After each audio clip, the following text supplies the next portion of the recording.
Welcome to the Homeschool Together podcast.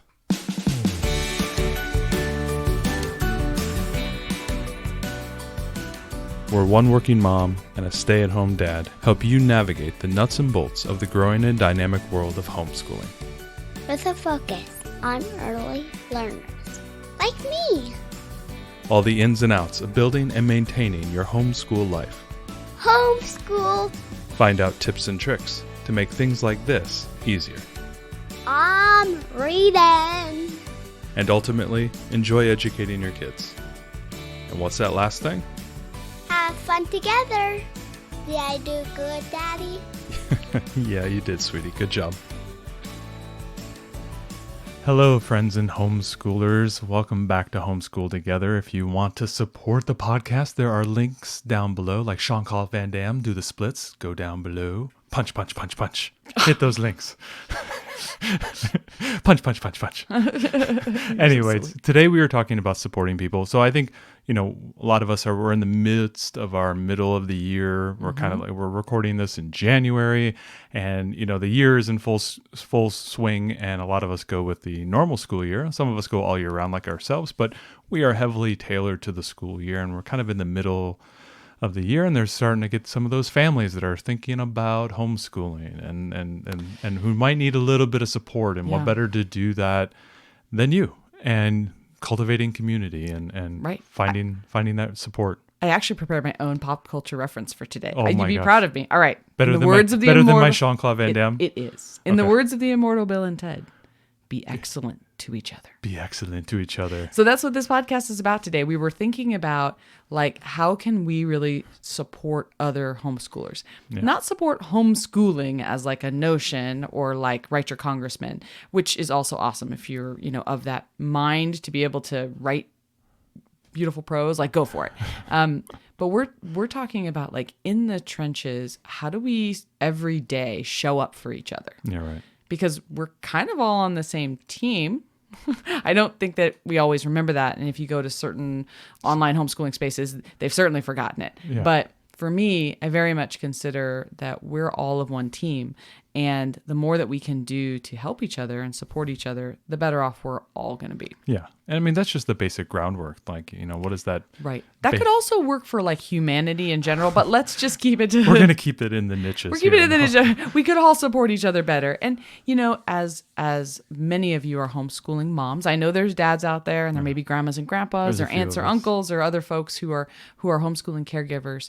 But especially for moms, we take on a lot of mom guilt, and we moms are surprisingly really hard on each other, which I kind of don't get, because being a mom is really tough, and then being a homeschool mom is even tougher. So we should be that much, give each other that much more leeway and space and support. Yes, I agree. So to lay a little bit of groundwork, we just wanted to kind of frame this conversation. I mean, the general thing is be good to each other, which is just the real condensed version. But to kind of set where we're coming from here, the purpose is, we all share the same common goal. All homeschoolers. We all are in this to give our kids the best education we can, right? To give them a terrific foundation, to meet their needs where they're at. We love our kids, and we want to do the right thing for them. So everybody, no matter what question they're asking about what curriculum or what struggle they're going through, this kind of all ties us together. Well, the funny thing is, I actually got asked that the other day after I gave a talk for my writers group. Someone asked, well, what is your podcast about? I said, it's about homeschooling. And they said, why do you homeschool? And I was like, oh man, that's a really tough question to answer, because in a soundbite, it's a hard question in the to soundbite, answer. because I knew I needed to give them the soundbite, and I, you have the pie chart. Everybody has their pie chart where it's here are all the reasons I homeschool, and we all have our own reasons and stuff. And I really thought back, and what was the first thing that came out of my mind? It was, I want to have an unencumbered experience with my children. I don't want them tied to the school schedule, and I want to have that kind of that freedom to do whatever we want on their terms and what's best for them. And you're right, we all share that same purpose. Right. We could say, I don't like the public schools, or I don't like this type of learning style, or I don't think they should be stuck in a school all day long. We all have those opinions, and we all have differing opinions. But for most of us, it's really just okay, I just want a good life. I want them to be happy. I want them to be educated. I want Yeah. them the unencumbered experience. And you're absolutely right. That purpose is a shared purpose. Yeah, we all love our kids and we want to do what And- we think is right And for it's them. true about all, people sending their kids to a public school or private schools as well. They all love their kids. They want their best for them and everything. And, Right. But we have this very specific, we've made a choice. And for a lot of us, it's like a opportunity cost is different. Like we've Yeah. chosen not to go work and, send our kids to school. We Yeah. decided to be home with them and educate them. And that's a big choice and a big decision. And It is. We are taking I always say, like, we chose the harder path. I really do. I really think It's the harder path. Yeah. So for those homeschoolers that you meet out there, they're on the harder path and they're all somewhere different on their own journeys. And it's really important to remember that no one is really an expert in this, because not only is every child different, but their educational needs are different. And you as a parent educator are different, and your access to resources are different. Oh, And, what works for your family. I mean, just like, how you approach it. I mean, right. it's The like, interaction between your kids and what might work for one curriculum works for one kid, but it doesn't work for both of them together. And I mean, it's so varied that none of us are experts. We would never claim to sit here and talk to you and say that we were experts. Oh, That's gosh, like, no. oh my gosh, not even. and there's right? a lot of like, influencers out there that will tell you that. And we're like, oh my gosh, the first thing you'll promise me if we ever start saying that's the way you have to go. Yeah, somebody that call us on someone it. call us on it and everything. Like, Yeah. there are so many ways to do these things. Right. And everyone's at a different spot on their own journey. So it's really important to remember as we interact with each other and we support each other that, just like you're on a different journey, everyone's on a different journey in their lives. They're in a different journey in their homeschool too. Yeah, and it's always changing, right? It's just It constantly changes. And, your problem today might be someone else's problem tomorrow, and vice versa. You could be listening and being empathetic with another homeschooler today, and in a year, you're like, oh my gosh, I need have that. the same problem now. I'm the one that needs support now. So I think that's really important. And as I said earlier, we're all on the same team. Everyone wants freedom and flexibility to give their kids a tailored education. And really, we can learn more from one another and our collective shared experiences than we can from any book or any podcast or any website or any expert at quote, I'm using air quotes that you can't see. We can learn more from each other than anyone else. So Absolutely, because it's just practical information, decentralized sharing of that information. It's just amazing how, having this motivated millions who are homeschooling, all sharing and learning and exchanging. And that's why, that's why the Facebook group is great. That's why all these other Facebook groups are great. And parents are in there sharing their, what works best and whatnot. That's why co-ops are great, Oh, man. and homeschool meetups and things where you're there with other families and you're sharing your joys and your frustrations and things. This is all really important in building this community. So, before we talk about the ways we can support one another, we just kind of wanted to lay that like as the foundational framework here that to always keep in the back of our minds that we're really all in this together. That it takes a village. This is our village. So let's just remember that we're all on the same team, no matter how we might differ in approach, our curriculum, or, the different ways that we do things, really, that we're all kind of here for a shared common purpose. Absolutely. And so going into it, how do we support these people? How do we support ourselves? How do we support the people around us? There's many ways that we can do this, both online and in person. Right. So first off, organize and lead. If you can, if you are one of those magical people that has The brave souls. if you have the talent or the capacity to organize something, whether that's a co-op or just a park meetup or a hike, or, you're able to teach a class at the co-op or lead some other group, right? We take those people for granted, man. Yeah. Because once you're on the other side of that and you're doing all the organization, like, you're one of the Brownie leaders, right? I'm a Scouts leader, I'm and a you're basketball coach. a coach, and you want to teach classes for Exactly. the homeschool kids, and there's a lot of things that we do. So if you can do that, if that's something that you can do, great, right? Obviously, you need to find a good team because nobody leads by themselves, right? You really need a good support system. But if you have that capacity, awesome. If you don't have that capacity, please support the people that have that capacity by helping. Yeah. Really Don't just sit on the sidelines. Get in there and help. Maybe set out the snacks. Right. Clean up at the end. Yeah. Your capacity, and I've done this for several things for the Girl Scouts where I'm like, I can't take on any extra responsibility, but when I'm physically there, I will do whatever you need. Yeah, right. So if you need me to Pour the coffee. Yeah. If you need me to sweep afterwards, I will do that, but I can't take on any more organizational like responsibility type thing. So if that's you, that's great. Like you said, I volunteer to bring the snacks, right? Like, so if you can't lead and you can't organize, please support those individuals who have taken that leap. Because the thing is, if it's kind of funny. It's like they're taking it on to help support the community, but in some reverse way, you say, "Oh, I'm an introvert,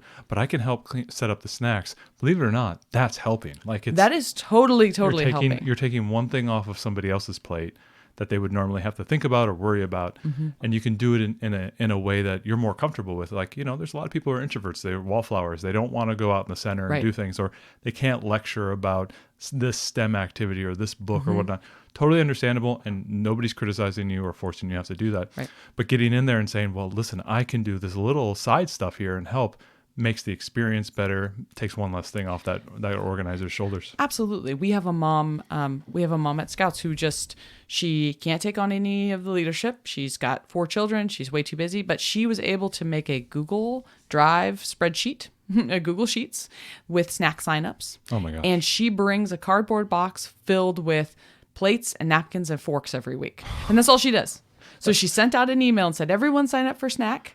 And then she brings the box with the stuff to support whoever brought snacks. That is the most helpful person, right? Because no one has to wonder, like, how are we going to serve all this stuff? She's got it all, and she just has it in her card. She leaves it there, and that's so helpful. So the unsung heroes. Yeah. Remember that the people who have decided to take these leadership roles or organize things, they won't stay if they don't have support. So you can say like, oh gosh, boy, this so-and-so, this co-op, boy, it's great or whatever. I love it. But please don't just be passive. If there's anything that you can do, even if it's sweeping up at the end or helping put up chairs or do whatever, help, because it helps those people to continue and you're really supporting them more than you know. So supporting is almost a kind of a soft way of saying thank you, right? Like just like getting in there and doing that. Absolutely. Going beyond just like kind of the bodily activities and everything, sharing those resources. There are so many things. Like, my gosh. What's the biggest number one question everyone always says? What curriculum do I use? Right. Everyone wants to talk to curriculum. That's when they start talking homeschool shop. Everyone's like, what curriculum are you using? It's like trading. Which books do you like? It's like the homeschool Pokemon cards. It's like, oh yeah, I got this math curriculum. Oh yeah, I got this reading curriculum. Yeah. And so we've started to build like a curriculum library of things we've used with our daughters. And so we have known many families who are like thinking we got a about little lending library now. Yeah. They're like, I'm thinking about Right Start. I'm not sure. We're like, hey, why don't you borrow ours and take a look at it? And then they'll look at it. They get a chance to review it without having to just only see a couple of pages. And then they go out and they buy that. And they go, or they say, oh, you know what? I looked at it and that's too much for me. That's not right for my family. Like if you can share, if you can go over your resources with somebody. I mean, I have sat down and reviewed Blossom and Root before with another mom and said like, this is what it looks like. And this is the kind of activities we do. And like, if you can share those resources, because it's really hard to find curriculum. It's really hard to find like a library that just says, hey, this is what all the options are. And not just what the curriculum is, but how you're using it. Because there's the whole like using it as written, and then there's the, oh yeah, well it's written this way, but actually we did this other cool thing with it. And we decided to add these poetry tea times or whatever onto it or something. Sharing those experiences is so valuable to other parents. Well, yeah, especially like, like book selections, like something that we do with our vlog on YouTube. Feel free to go hit the subscribe button and notification button on whenever we send out a new one. But we talk about books that we like to read and additional books. And sometimes we don't like books and we go, okay, we swap this book out for this book. And things like that are little things that you can show people that make them more comfortable with the curriculum. Show how you use it, show how it can be adapted. Absolutely. Yeah. Because it doesn't always have to, I think sometimes even at our parent partnership, they have the giant wall of curriculum. Nothing is more paralyzing than having a new family walk in there and go, I have to pick from this wall. Oh my gosh. Like it's so scary to do that. It's like, oh my gosh, what do I pick and everything? And then once you get the curriculum in your hands and you're like flipping through it, you go, this is all, foreign to me. I don't even understand what I'm doing. Where's the lessons? And it could there's a lot of uncertainty, and any way you can do to dispel some of that and make it, just walk them through a day in the life. What does it look like? What does it actually happen? You look at the Right Start math, you go, okay, do I have to do all of this? No. I don't do every lesson on Right Start. I think when I go through that whole curriculum, it's like 135 lessons. And I tell people, most of the time I'm doing about 90% of the lessons. Some of them I don't do. And some of those games I don't do. Some of the card game things, I just don't do them. Because today I don't really feel like it, and we don't have enough time. And, she kind of already understands the concept. I don't think she's going to get enough out of it. And it's going to take me like 15 minutes to set up. I'm not going to do it. Right? It's okay. And you're telling people that it's okay to do that. Being creative with what especially you're for new families, knowing that they can, have some the people, freedom to adapt. When they jump into it, they think, I have to do every single little thing that's on this list. I'm very much about that. I'm always like, I got to check all the boxes. And you're like, no, we don't have to check all the boxes. No, you don't, no. So I think that's really helpful. The other thing is, if there are opportunities that you found a great outschool class, or you found a great class in your local community, there's an art class. I mean, you have to share that kind of stuff with other people. Tell them about the things that you love, because it is really, really hard to find. Again, there's no great list. I cannot find a list anywhere that has a list of all the local classes that are being taught. That is so hard. Like I don't know why it's this difficult. I'm telling you what, who is not making enough money by getting this website together? Here you go, parents. Take a knee. Let's talk about business opportunities. Every little town of 15,000 people needs a website that collates all the information. Like we have of the stuff for kids. I'm telling you, we have like 15 different sport leagues in our town, and there's no way to find a central location on where they all are. Why isn't somebody doing this? You have to go onto the moms group, put out a post, get 900 answers before you can actually get all that information. Man, every town needs one of these things. And think about it. Every realtor is going to want to advertise on that website. Well, right. And every business who's offering sports, whatever, could pay a little bit to be on. I'm just telling you. This is a free business idea for you parents. It would be fantastic. It's so hard to find out. It's hard to find out about. I love to take my daughter to theater. I just found out from a friend yesterday that the high school next to us is having The Wizard of Oz. And I had no idea. Yeah. There's no advertising anywhere for that. No. So there's no way that I would know.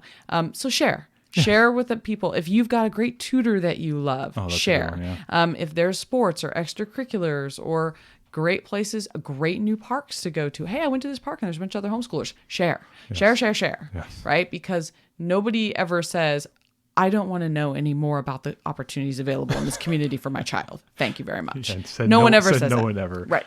So, and that's really just that's sharing, the curriculum or the experience, but also sharing your experience. And one of the best ways to share the experience is to come on to podcasts like this. Right. If you are new homeschoolers or seasoned homeschoolers, and you want to get the word out, we'd love to get those people. Send us an email at homeschooltogetherpodcast@gmail.com.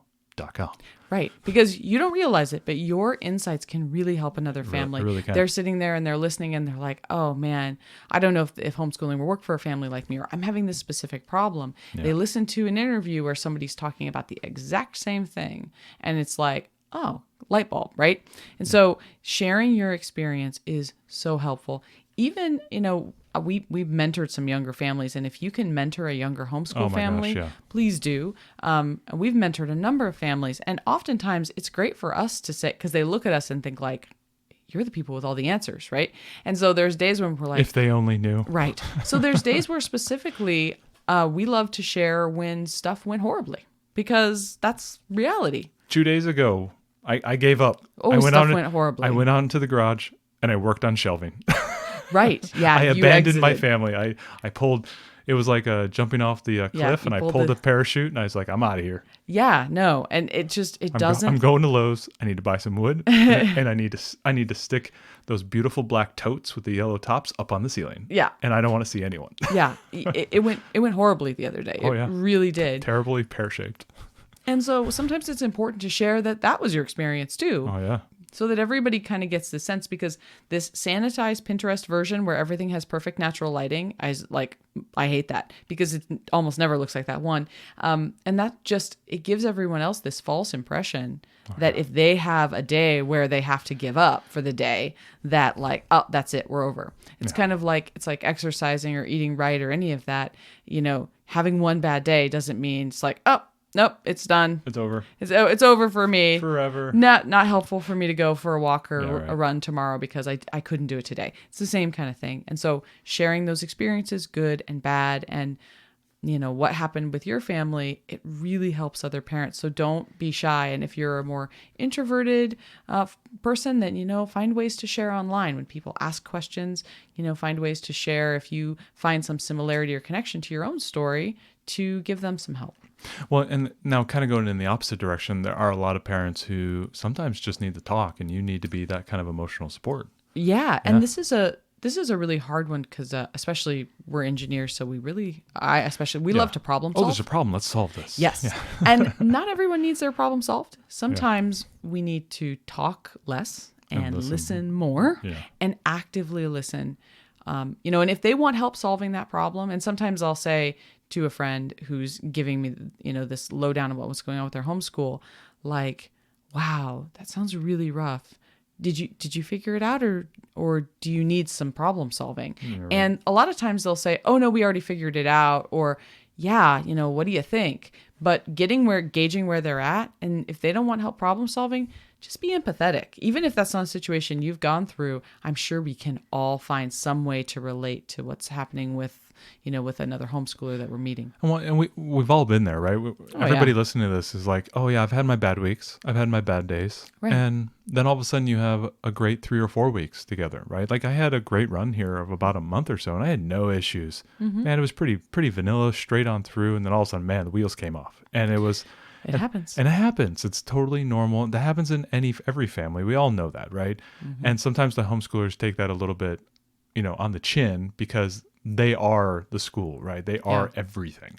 And, we'll talk a little bit later about expectations, but, taking it on the chin like that, sometimes you take it internally and you think, oh, this is a reflection of me. Obviously in the any other scenario other than homeschooling, they would be perfect and 100%. That's just not true, right? It's not true. And we all know that. And we know that implicitly, but in that moment, man, it is so hard to not feel that like failure and everything. And so definitely listen and be empathetic because they could just be going through a bad time. They just need to talk about it. You're the closest a therapist that is available because we all know none of the therapists are available these days. You can't find a therapist to save your life. Yeah. Yeah. No, not right now. Yeah. They're all booked up, which is good because everyone's getting the help that they need. But sometimes people just need to talk. Yeah. Sometimes some of us have anxiety and need to have a conversation. Yeah. I digress. But yeah, this is really important. It's important that we don't judge. Yeah. And we don't criticize. And I have found myself before listening, and I am judging.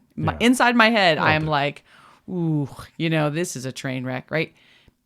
It's something I'm personally working on. Yeah, right. Not judging, because we're only seeing a snapshot of somebody else's life, somebody else's homeschool, whether it's online or in person. You're seeing just a piece without a lot of context, and we need to give each other more leeway than that. Well, and a lot of times when people are talking about their problems, it can seem larger in the moment, right? Because they're talking about this acute thing and all the discussion is negative. Yeah. And that could just be like a 10% of their day, right? Yeah. And for us to maybe sometimes when we're listening to that, we extend that to their whole day. And oh my gosh, your whole day looks like that. And that may not be true. They may just be talking about that little instance. We have to make sure that we're gauging the scale of the problem sometimes that people are talking about. And when we can help each other to see the positive places, I've been listening to a parent before who's saying just like, oh my gosh, so-and-so just cannot get this math concept. They just can't. We're just really struggling with it. And, if we can help give perspective, that's always great too. Like, are you frustrated just because you've had to teach this many times? Or do you think that she's never going to get it? Or, or remember, she's a grade ahead in math or in reading, right? Like, so it's not, you're not a failure as a parent, because that's the whole thing. It's very different when for someone whose child is in school and that child is maybe underperforming in a certain area against whoever's metrics, right? Your mileage may vary. That's like, well, they're in school. They're learning that in school. That's not a direct reflection on me as a parent. Well, when you're homeschooling and your child is not reading at grade level, that is quote unquote your fault, right? You really take that. I mean, we take it personally. We really do. And it's hard not to do that. And it's great for us to remind each other not to take it personally, that this is a journey, that they'll get there, and, you can offer support and advice and things. But also just to help remember that other homeschoolers are in kind of an emotionally vulnerable place where this is your child is a direct reflection upon you and how you're teaching and how your homeschooling is going. And it's hard for us not to feel that way, even though they're kids, and you could be doing everything right and they're still not learning that concept. And it might not be your fault, but it's really, really hard. Well, So hard because not to feel that it's way. because we know there's a stigma that, we are taking it on, right? I'm 85% of the time my kids are with me, and that's both behavioral outcomes. So how do they act socially and emotionally out in the wild? Their education and their athletics and everything. And it's like a huge portion of their lives is all on my shoulders. And if something fails or something is being perceived as failing, obviously that falls onto me because I'm the greatest common denominator, right? Obviously it's my fault, and I totally understand that, but it doesn't mean that you're the one that's failing. It's just part of the churn and the difficulty of raising children and teaching children and educating them and all these type of things. And that is just part of the burn and the churn of life and everything. And these people are going to have this problem. They could have had this problem in public school or in a private school, and it's just life, right? You're struggling on this thing, whatever it might be, and we can work through it. Just take your time, keep plotting. Maybe you have to go do something else, come back to it, whatever it might be. Don't try to put all that pressure on you. And I trust me, as a homeschooling father, it's, my kid, just is not almost 9 years old, 8.5 years old, and she just flipped B and D again. And it's like, oh my gosh, I thought we were through this 2 years ago. It's okay. Nobody's going to criticize you, but sometimes it feels like it's coming your way. Yeah, it definitely does. When we can remind each other that, it's not you, that, hey, this is a phase or you're going to get there, that kind of stuff means a lot, because I know, especially like at our parent partnership with other homeschooling parents, we know we tend to really kind of measure ourselves against the other parents, which is a terrible thing to do. We shouldn't do that. We shouldn't be measuring our kids against other kids. We shouldn't be measuring ourselves as homeschool educators against other parents. That's sort of that competitive nature of parenting. And we are all on the same team, and we have to keep that perspective. And so I think the other thing that's really important is that we celebrate each other. We celebrate each other's achievements. When you've got a friend who's been struggling to get their kid past some sort of hurdle and they make the milestone, or they thought they were going to give up, but they recommitted to it and it's working out. Like, there's no report card on us as parents. Nobody gives us an attaboy. I don't know why that is, but nobody ever says, I never hear from my mother or whatever, like, wow, you are just doing such a great job homeschooling those girls. Have you ever? No, I never hear that. I never ever hear that. My mom sometimes tells me that. She does sometimes because she's wonderful. But in general. She pats me on the head and gives me a sticker. Yeah. Good job, boy. Yeah. No, but we don't hear that enough. We do not hear enough. You did a great job today. Or, wow, your child is really kind. Or, saying something nice about somebody else's kid. And is it because they're a reflection on us because we spend so much time with them and we are their primary educators. Like, let's celebrate each other. I feel like we're so busy cutting everybody down all the time. Like, let's just stop. Let's just celebrate each other. So remember that, we're on this team, and also remember that the nuance kind of doesn't matter. The actualities, I hate that. Oh.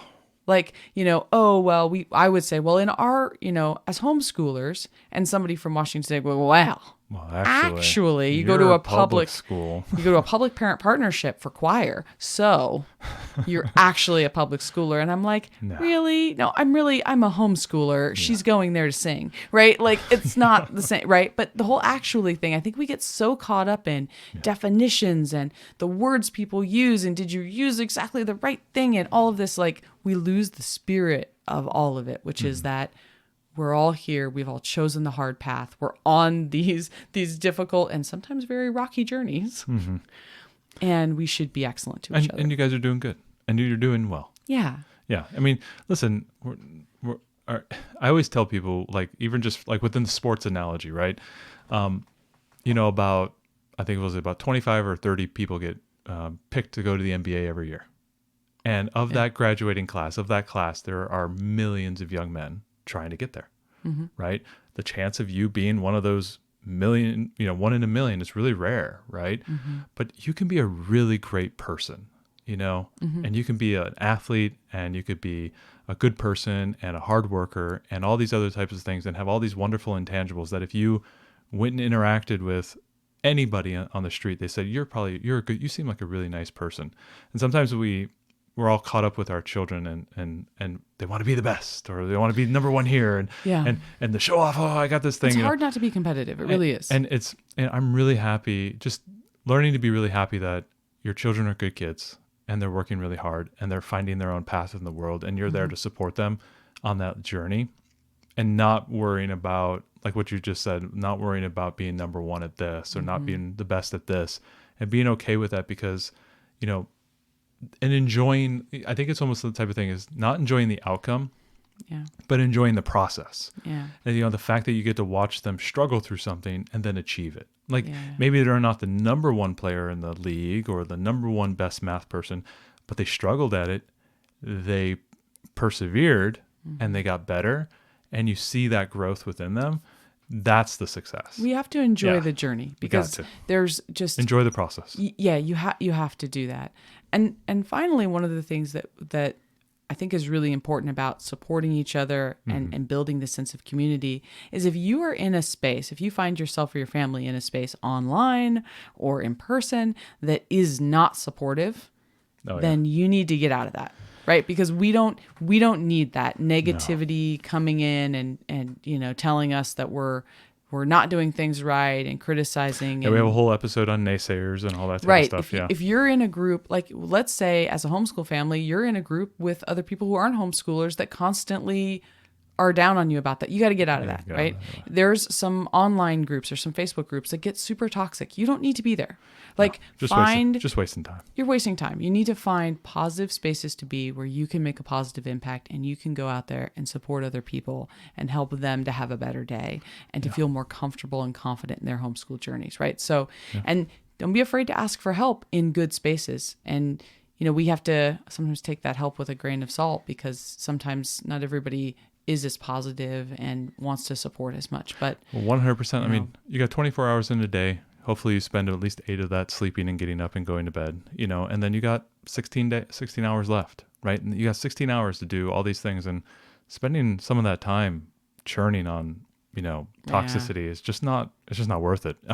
No. There's plenty of that's why Mr. spaces. Matt's not on Facebook. There's plenty of positive spaces and there are some wonderful spaces on Facebook. Of course. Our group has been wonderful and I think that it's really positive. Yeah. Just finding that positivity. And if it ever became toxic, we wouldn't do it anymore. No, we would not do the Facebook. We just shut it down because we wouldn't want to be toxic and we wouldn't want that kind of, we don't want that negative energy. We should all just be cool to each other. So this week, your homework, go out. Homework? Yeah. No, I know. It's a public school concept. We don't have homework. We have a project. So your project this week, go out and support each other. Go out and support another homeschooler. That homeschooler that's maybe, seems to be kind of quiet. Maybe they might feel a bit isolated. Go up, strike up a conversation. Ask them how they're doing. That's right. Go share something cool that you learned or a cool resource that you found. Help somebody out. Casually trip and then fall into the chair and say, hey, how you doing? Yeah. That always works for me. No. Go out there and support each other. Be cool to each other. Yep. I think that's one of the most helpful things that we can do as a community. Yeah. More than anything else is just to support each other. Remember, it's homeschool season. This is homeschool season. There's so many families right now that are about to pull the ripcord out of public schools and they're going to start homeschooling this year. That's right. And let's be that safety net for them. Yeah, and let's be ambassadors for homeschooling, right? So that everybody knows that this is a supporting and loving community that's going to take care of each other. Absolutely. And not, something that's going to bring people down. Absolutely. Recommend our podcast. So take care, everybody. Be excellent to each other. Be good to each other. That's right. Remember that as you go into your week and spread some positive energy through your homeschool spaces. Thanks so much for joining us today and making us a part of your homeschool journey. Please engage with us on social media. Join our Homeschool Together podcast group on Facebook and find us at Homeschool Together Podcast on Instagram. We'd love to hear your feedback, questions, and recommendations. Until next time, Happy homeschooling!